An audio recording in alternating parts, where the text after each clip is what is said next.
প্রদত্ত ফাংশন এর একটি উৎপাদক x+2 হলে এর মান নির্ণয় করো।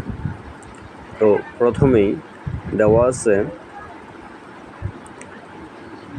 f of x, ফাংশনটা আমরা লিখে নেব। f of x সমান x³ plus 5x² plus ax plus 8।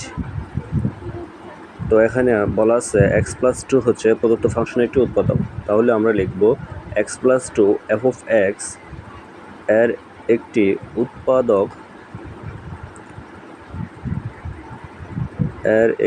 উৎপাদক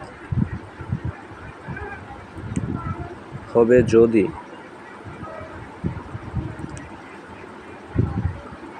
f of -2 সমান 0 হয়। তো এখন আমরা f of -2 এর মান বের করব।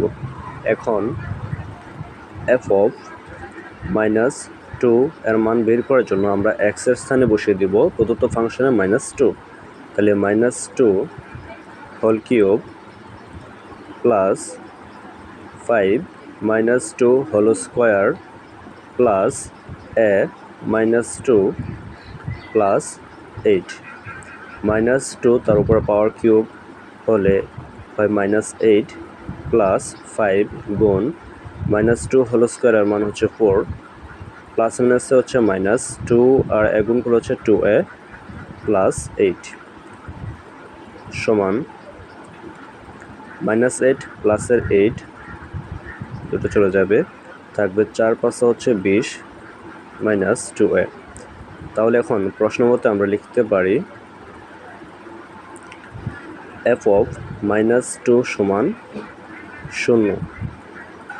তাহলে আমরা উপরে f of -2 এর মান পাইছি 20 -2a সমান 0, বা -2 আমরা ইকুয়ালের পাশে নিলে পাই 2a সমান 20, অতএব a সমান 2/20, অতএব a = হচ্ছে 10।